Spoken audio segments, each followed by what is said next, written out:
regardless of You're live.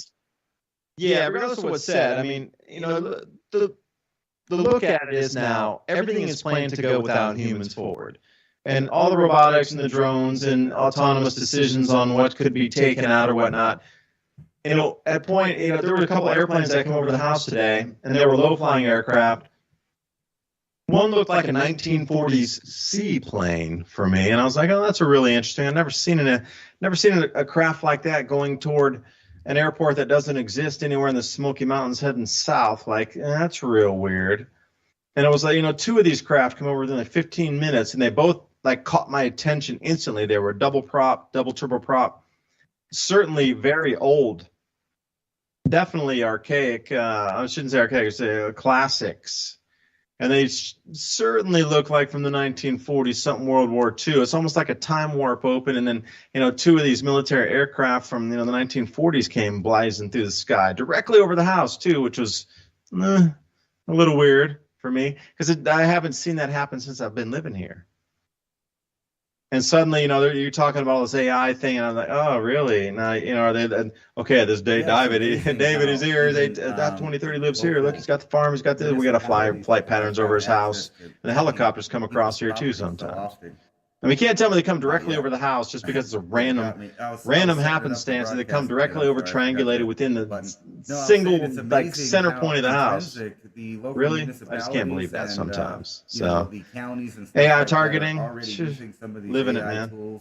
And flying over people's homes and seeing what they have and they don't have. So you do see a degree of micromanaging to make sure that they know who's who, Ransom who mute. has what, and how fast they're progressing on their farms. Yeah, you got me. I was setting it up to broadcast again. I'm sorry, I forgot to hit the button. No, I was saying it's amazing how intrinsic the local municipalities and the counties and stuff like that are already using some of these AI tools and flying over people's homes and seeing what they have and they don't have. So you do see a degree of micromanaging to make sure that they know who's who has what, and how fast they're progressing on their farms and stuff. Because, I've had a lot of people joke about that if you stack two 2x4s together, somebody will show up with a permit or asking where your permit is to build. It's like overnight they know that there's a new structure going on or you dug a new hole. And with that kind of micromanaging, it shows you how much you have to plan ahead to stay private. A lot of people, disregard privacy, but it's a major thing, and especially in the new world that we're going to be in. You don't want everybody knowing every bit of your business, especially, like the resources that you're gathering, the food that you're storing, because then you'll be target numero uno as soon as they try to convert over to a digital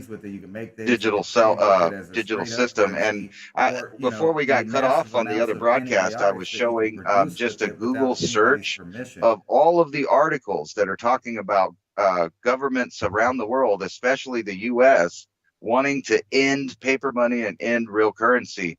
And we both know that silver, like you said, will always be a currency, whether the government likes it or not. I mean, you can do so many things with it. You can make things, you could trade with it as a straight up currency, or, the massive amounts of antibiotics that you can produce with it without anybody's permission. See, and that's what they want is permission to live and a license fee to live. We're going past that. And I'm not trying to come off on like breatharians living by just absorbing, light from the sun and energy from the sun. Yeah, in a desert, perhaps it's viable. But the step down in the sun here and these two magnetic fields forming, one in the outer solar system, which complete its full magnetic, intensity in October of 2024. The next planet in would be Mars and then Earth. So we're 2 planets away from that second magnetic field. And I'm going to say it's going to be a slight magnetic field, slight. But then we have the sun stepping down, and we know about the possibilities of transference of electromagnet. I wouldn't even say the energy, it's just the magnetism itself. moving in on these torus looping fields. So we're 3 planets away from the sun stepping down. But again, nothing goes to zero. So that sun stepping down in its magnetic field, and then suddenly there's a second magnetic field in the outer solar system popping up. So there's going to be some transference between the two. So they're going to be in a looping toroid field, and we're going to be in the center of that. It's called a Bosch wall, like Bosch speakers.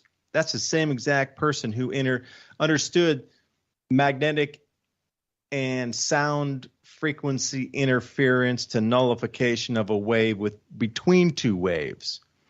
Because noise canceling speakers were invented by Bosch, who understood magnetism. You need the magnets to make the sound vibrate in your speakers. He understood both principles, sound and magnetism. So they call it the Bosch wall for a reason. When two waves hit on top of each other, when you come into that nullification point, at that 0 point between two waves, it could be magnetic waves or it could be sound waves. But between that sandwich position in toroid looping fields, there's that wall. They call it the Bosch wall. We're going to be inside that moving forward. And I was trying to look at some different graphics of what would the inside of a Bosch wall look like if you're standing on a planet or a grain of sand inside the Bosch wall of reverberations around you as far as you could see, 360, and what that would look like as a human and what we consider the cosmos. It's so far beyond anything comprehensible for us in terms of frequency waves moving through. You would see the sky turn color and things evolve and dissolve, and it would be an intense experience for all of us on this planet. But that's what we're in for in a couple years here. So can you imagine how many people would awaken from the state of slumber we've been enslaved in with the programming from kindergarten of what to believe, the belief system, the judgment system, the economic strata system, what's value, that only the banks can issue money? What if all of that slipped away during this time? And after the Bosch wall collapses, 7 billion people still alive on this planet realize none of that was real that you dragged us through for 100 years. Your right to rule has been revoked instantly. Or you could take it, well, we need to remove the population so when we collapse through the Bosch wall that there's not that many people around, that we still have the AI drones flying around everywhere to take care of anybody who's still a nuisance. I'd kind of track toward the latter there.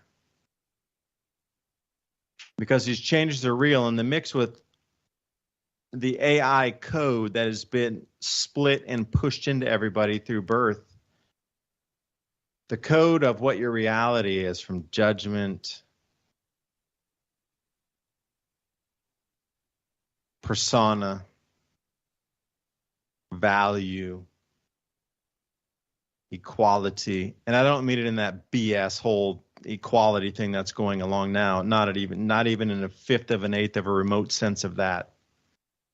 Of like literally every human comes from God.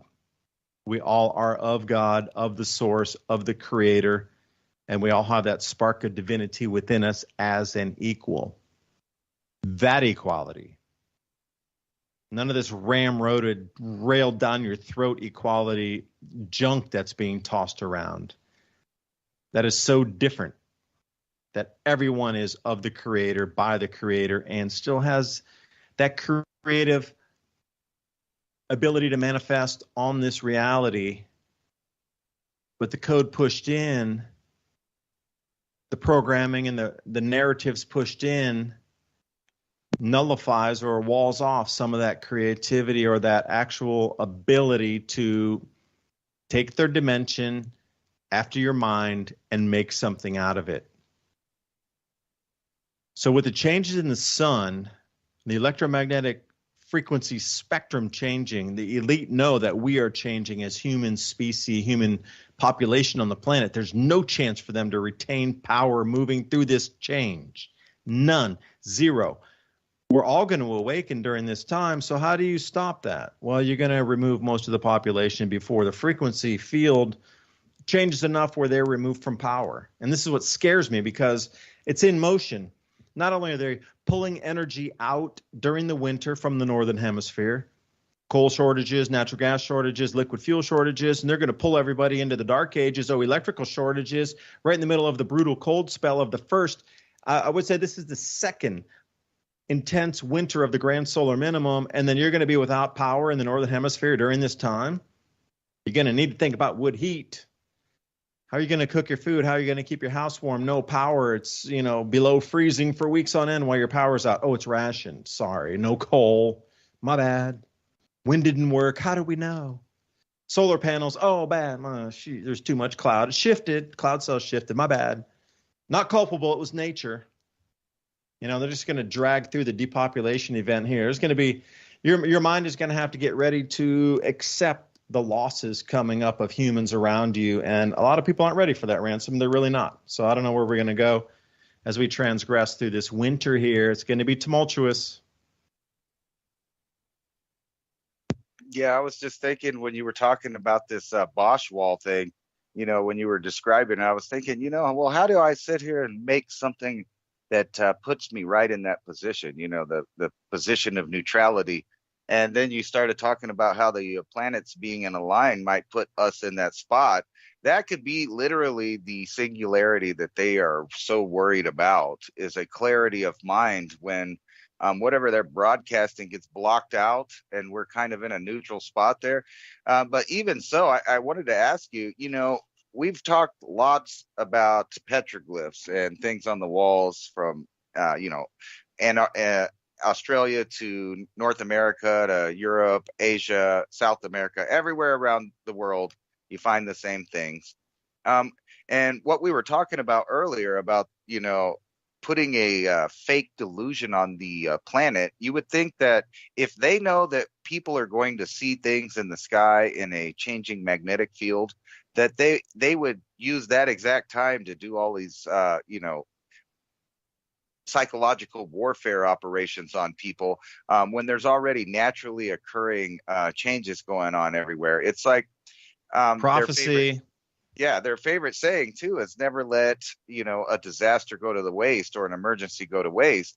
So that the earth changes that are happening naturally are going to be just continued to use to push this idea of man-made disaster, that everything's our fault. But at the same time, they can also use these events to, tell anyone anything is happening. And like you said, prophecy, there's wars, rumors of wars, famines and pestilence, et cetera, et cetera. It's all there. It's all ripe.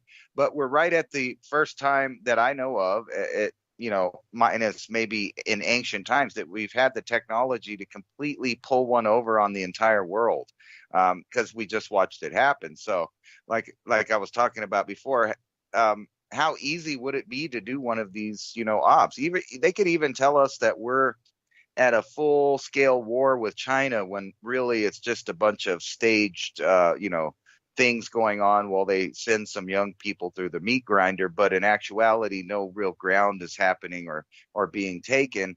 But they could keep this war going for decades while people around the world can just point, well, the war is going on. That's why we're hungry. That's why everything's happening. And plus, this volcano, that volcano, and then all of a sudden people are seeing things in the sky. It kind of made me think about what you were talking about earlier, that they could just hijack a natural phenomenon and make people think it's either aliens or angels, whatever you want to say, and then deploy all of their new technologies out in the name of combating it or controlling it or making the population that's left feel like they're the saviors and don't worry, daddy will take care of you.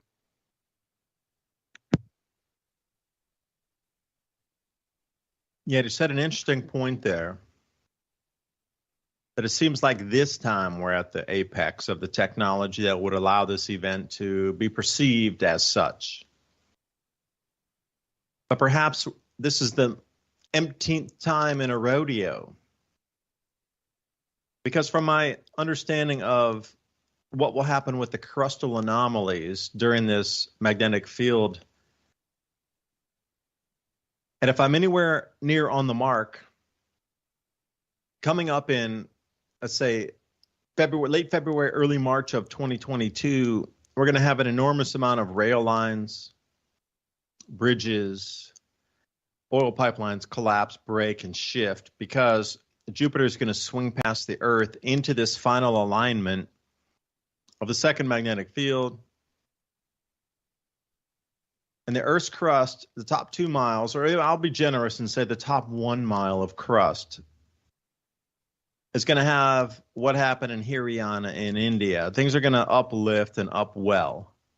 And that is mud flood in an instant for those who understand a global liquefaction event and how it would bury a building, a structure, a road, a pipeline to make it inoperable for weeks to months to years. But when you get thousands of these events going on simultaneously, there's not going to be really an explanation for that. So how would the elite or how would the news cycle explain? Yeah, 35 bridges went down today. 24 rail tracks were just pulled apart. Something like this magnitude of disruption will begin in Q1 of 2022. So at that point, plugs are going to be pulled across the economy so you don't understand what's going on. They can blame it on that, and then the full economic freeze will occur during that time. But back to the point, technology as we understand it, we have this linear timeline of, well, you made an electrical cable, they did some stuff in a lab, and then they made a longer wire, like a half-mile long wire, and it worked between that. And then they made a 2-mile wire, and it worked between that. And they learned where it kind of got a dissipated frequency to transfer electricity. And then we finally got the world wired with the electricity. Well, that's it. This iteration. What if we were running on wireless power in the last iteration, say some 800 AD, 1600? There's been a lot of resets through history and things removed out of our knowledge base. So maybe we are where we sit right now with burning fossil fuels. Yeah, absolutely, at the top of the apex. But what if there was different systems of power generation before? Running on ley lines, using the Earth's magnetics. A simple magnet. How long have magnets been around? Thousands of years magnets have been around. Magnetite, you ever heard of that stuff? So what if somebody would have harnessed the power of magnetite back, say, Roman era? The Roman era, for those who don't know, had compressed air to push devices to cause them to spin. And that's why there was this huge, gigantic uplift in sharpening. And the reason that implements of war became so lethal so quickly was because the Romans were able to harness compressed air to spin a spindle and sharpen their tools to deadly sharpness, where others couldn't. They were still using stones. But imagine using mechanized sharpening compared to hand hewing. So the technology, this is what I don't understand too. The technology for compressed air existed 2,000 years ago. And somehow it didn't evolve at all and then reappears around 1700. So where was the 1,300 years of the same technology that there was no innovation on it at all? It was there circa 100 AD. It was circa 79, 50 AD. There was an enormous amount of things talked about with compressed air. Even in the spas and the baths, how do you think they got their water to push out? How do you think they made the fountains run? Versailles, Rome, doesn't matter. Rome, 0 AD, before the birth of Christ, doesn't matter. In Versailles, 1700s, chimneys with no actual ventilation in there. They were heating some other way. So you really can't tell me with an honest face that compressed air to drive tools to sharpen war instruments 2,000 years ago didn't advance at all for 1,700 years. And suddenly reappears in 1700. And whoa, finally we're off to the races to develop technology finally to get us where we are by actually spinning cables and making electricity and stuff by burning stuff today. Burning fuels today, I don't know. They talked about magnetite back in the Roman era too, where they could get discs to spin using magnetite back in the Roman era. That's the same thing that Tesla was on to, using magnets to power oppositional rotational disc to get a discharge off on a copper galling. Galling is when it kind of binds up after it's too hot for spinning too fast. But you're getting instances of copper galling back in the Roman era where two discs were spinning too fast and the copper was rotating and it got too hot and started to melt into this like bally, like gummy liquid that would then seize those two discs together. They call that galling. They had instances of galling back in 2,000 years ago. So somebody was using magnets to power discs 2,000 years ago to run in opposition to spin something else. So what is really the reset today, and what do we know about history? Where's the tech from the last 2,000 years? And are we really just in a series of a line of a reset, a reset, a reset? History is written by the victors. Everybody, if you know anything about science, and this is where my battle lies all the time, science is centralized by three institutions on the planet, period. Got the Smithsonian, which is umbrella of everything, goes beyond that with archaeological digs, and it just the deepness of the Smithsonian itself. That's one instance. But think about the consolidation of information flow and how many resets have there been. So when you come into the mud floods, and the actual term is a global liquefaction event where mud uplifts or sinks, we get the sinkholes, we get the earth cracks, fissures, etc. But it seems that these grand solar minimums cause an enormous amount of earth welling, upwelling, otherwise known as a mud flood, where like in Haryana in India, a huge section of earth uplifted like 12 feet in a matter of seconds. It buried everything there. That is a mini mud flood, exactly what it would be. So think about it. If the magnetic field in the outer solar system changes and causes this Bosch wall and liquefaction events in the top mile of the crust on the planet, all of our infrastructure that's riding on the top of the planet will no longer be functional. So if you're using satellites to power AI devices, it doesn't matter. Like they're already planning, these elitists already know these timelines. They're already planning for a complete collapse of finance. So when you look up to the blockchain being broadcast across satellites, leaving this argument of, when the internet goes down, you're not going to be able to access your Bitcoin, whatever, dude. You're not going to be able to access your ATM or your online banking. So that's old school. If you have solar, and if you're charged with a base station that can have a internet link to a satellite system, you're going to still be able to broadcast your transactions through the satellite. Quantum Satellite Network in China is the most famous one. There's several others. You think Starlink's up there to play games so you can play games faster, dude? Thanks. Your ATM card's down, your central banking digital stuff's down. You're not getting on the internet. Nothing's happening, but you're able to broadcast on the satellite above the earth. So it just makes me wonder if there's already a full plan for global liquefaction to occur again. These cycles are repeating. The information we're giving about the tech we have, it's so high advanced. No, it's not. We're really barbarically far behind the rest using Earth magnetic field to generate power. Compressed air. These are so simple to use, but why do we need to burn anything when you can squeeze the gas or you can use two magnets together to create electricity? And here we sit at the precipice of everything going AI. All energy is being pulled out from under our legs. And we sit here coming into a brutally cold winter, and we're supposed to survive through this. I would get some wood burning stoves right quick, or at least some, portable camping tent stoves where you can put a fair few logs in there and keep a yurt or a tent or a teepee warm and be able to cook inside. But, Ransom, I might have Randall on there, but, when you said these cycles of history, these cycles of time, I do not believe we are the first. I believe we're like the 65th in a line here, because the rodeo has been run before, and all the psychics and the people who are super deep into energy work say that we're right in the line. This rodeo has been run many a time before. The same entities that are controlling this planet have been here for millions, plural, of years. We exist on the top. They're in the inner earth. Millions of years. So you look at us, we've been 100, 200. Wow. Ooh, whoop-de-doo. You get 100 years of copper cables. Wow. You're so advanced. An advanced society would have no copper cables. They would be running Earth magnetic field generation devices. So when we look at it, we would disappear in seconds, and after another 2,000 years, you probably wouldn't even find any of our copper cables.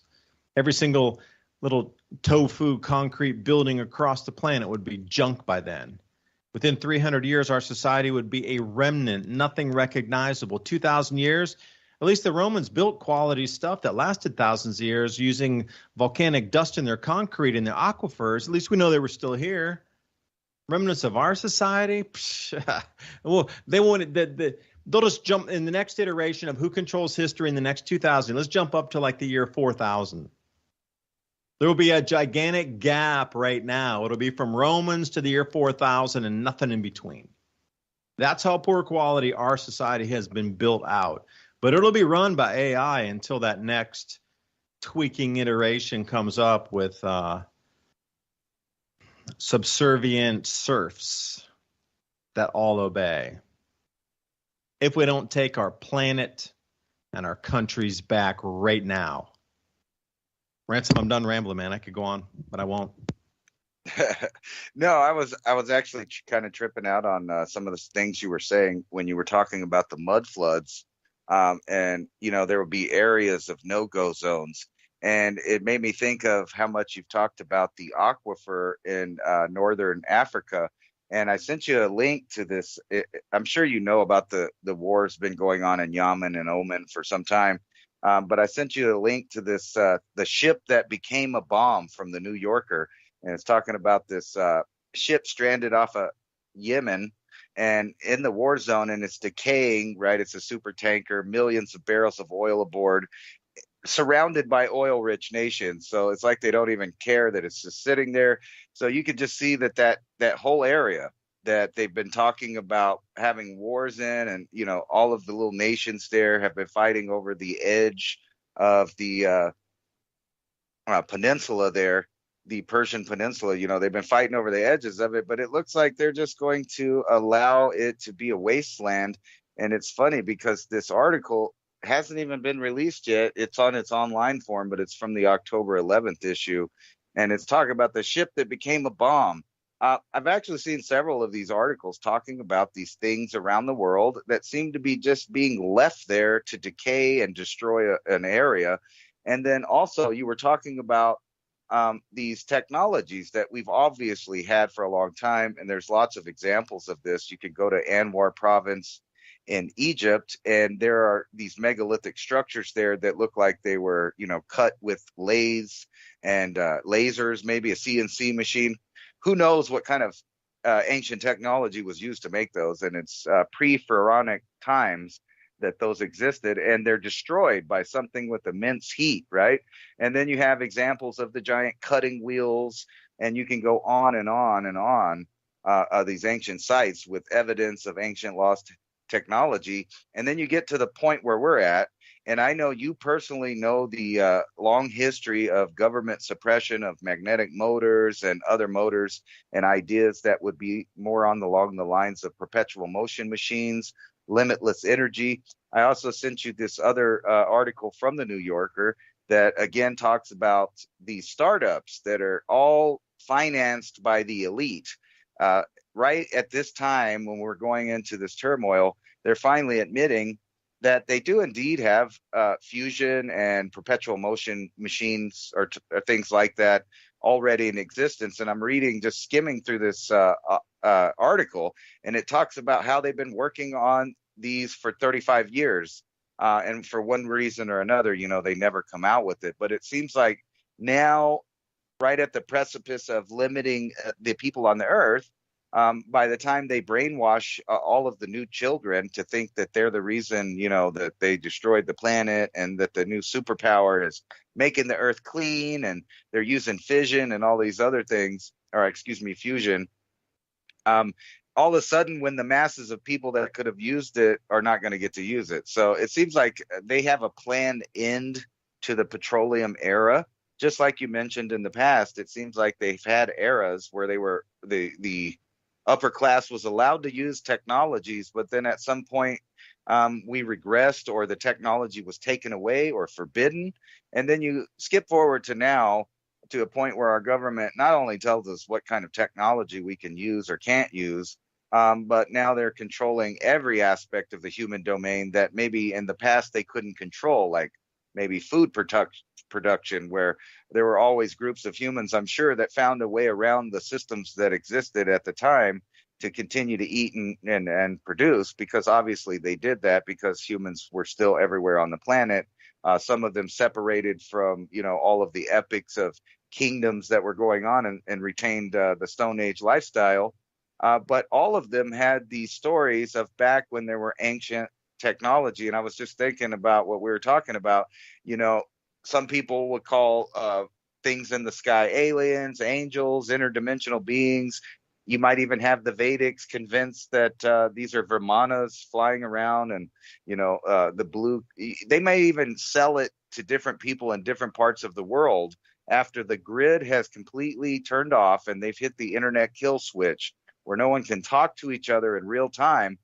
They could be playing the card of Krishna in India, where some blue guys with some high tech pop out, and they can customize the delusion to take over and compartmentalize everybody. It reminds me a lot of the story of the Tower of Babel.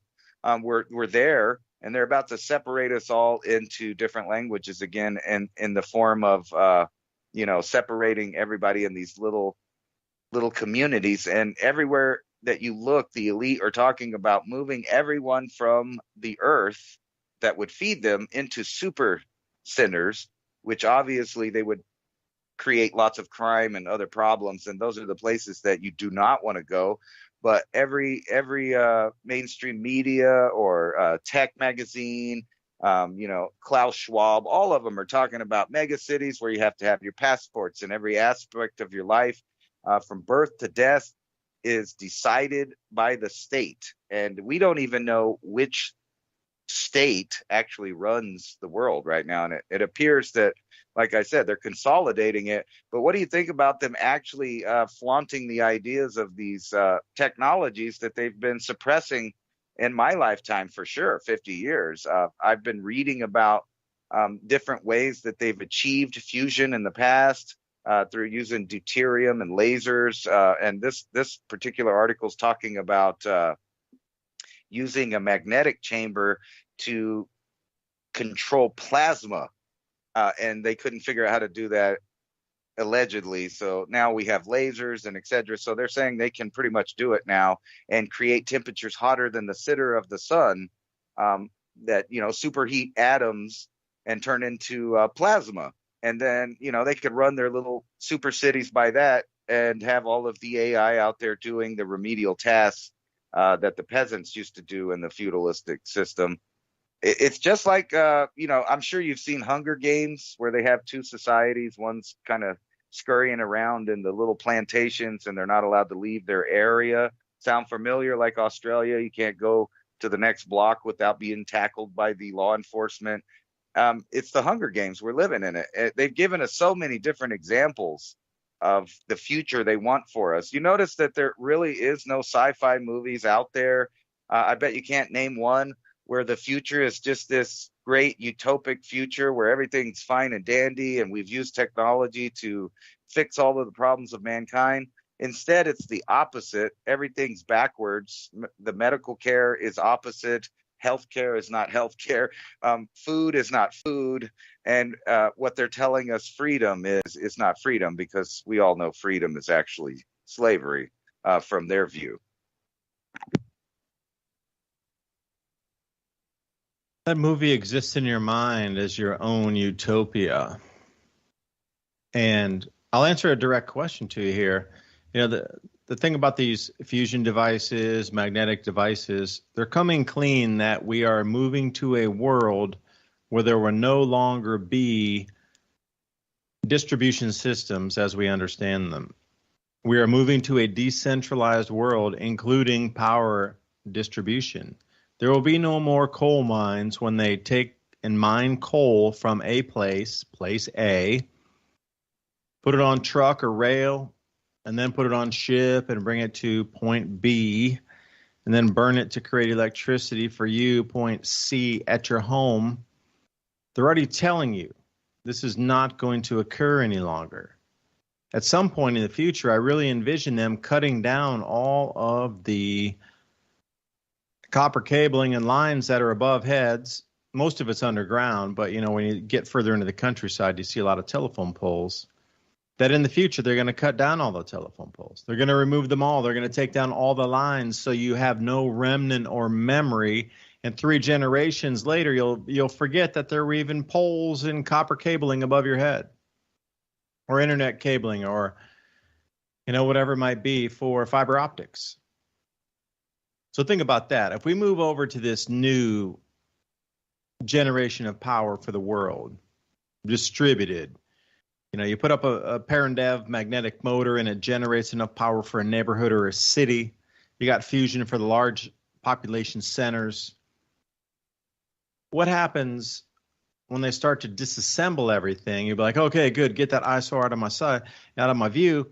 And then, you're a parent, you have kids, your grandkids, they'll never remember it because it's been 50, 60 years in the future.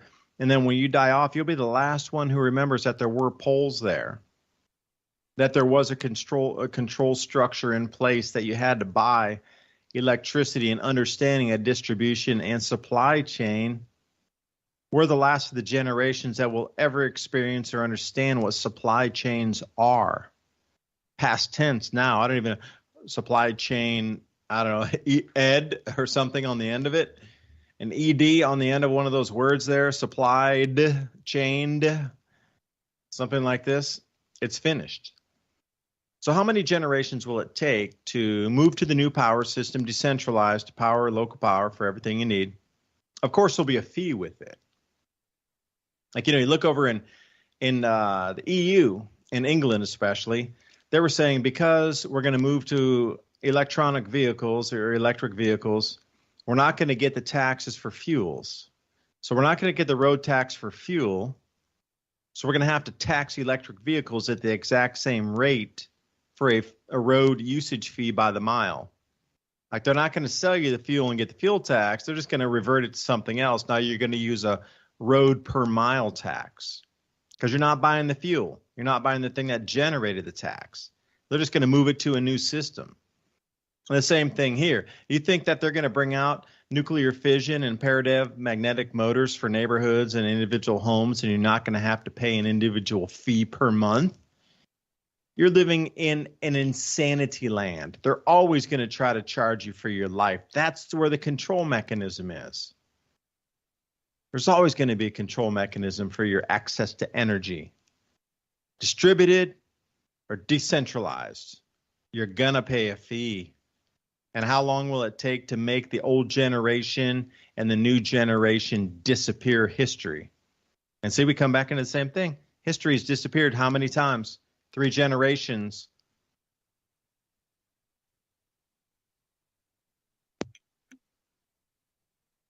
But now they can just say it's offensive. We don't even have to get rid of it now.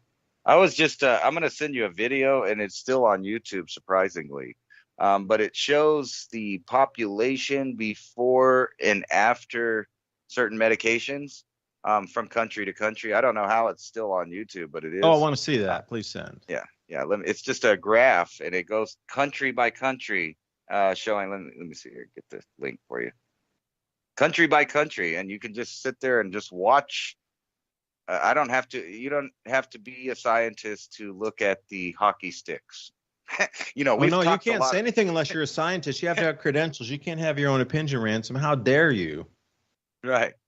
So you could just play that like when I don't even know what they're saying. I was just watching it country by country and showing everyone on there. There's a certain statistic that skyrockets after that. And, more to the point and less about the medication, it shows you that there's a plan going on in every country around the world to consolidate or cull its population. I mean, the amount of resources around the world are obviously not in short supply. It's that they're forcing them to be in they don't want us to have the supply now, so that no one can actually prepare, stockpile, and prepare for when there is no supply.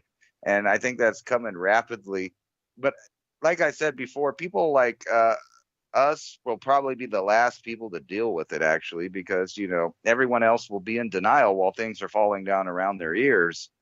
Meanwhile, we're waiting for the apex of the population reduction, because it's going to happen no matter which scenario you pick, from grid down to a solar flare to, you could say global warming if you want. Maybe we got so hot, or maybe we froze. Any of these scenarios, you see that there's only one method of survival, which is what all ancient men had to have done, or they wouldn't be here. So I know that we'll make it through there. It's just the fact that there's so much technology, so much deception, kind of focused on the individual basis, which I don't think they've ever been able to do before. It's like a customized propaganda for each person and their beliefs. And you see it kind of taking fruition on the internet, where you get customized ads, and they're trying to move the television and every single source of authoritative media is pushing it customized to your beliefs. And I think they're actually sending people down the crazy path on purpose at the same time. And that's why you see these random weird headlines where people are attacking people. But how much more insanity do you think will increase when food products? I even saw an article about no more appliances. Like, people can't get appliances, they can't get new cars, and people are starting to get upset about that. And I've always joked around that no one would actually wake up until you took away their 31 flavors of ice cream and their 200 channels of cable TV. And that is going to happen, but I'm just scared that once the majority of those people really realize what's going on, it's too late for most of society at that point to recuperate. It's too late for them to start at the end point. Sorry.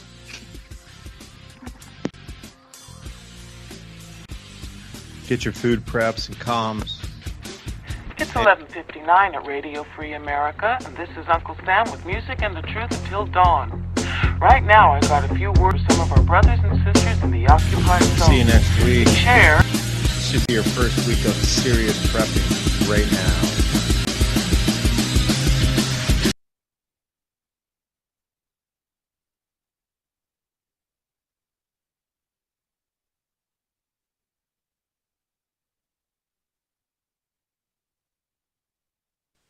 It's 11:59 at Radio Free America, and this is Uncle Sam with music and the truth until dawn. Right now, I've got a few words for some of our brothers and sisters in the occupied zone. The chair is against the wall. The chair is against the wall. John has a long mustache. John has a long mustache. It's 12 o'clock, Americans, another day closer to victory. And for all of you out there on or behind the lines, this is your song.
Myself today to see if I still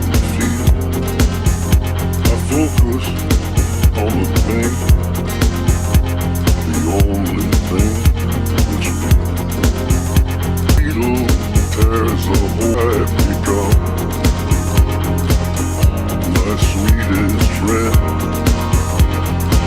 everyone I know.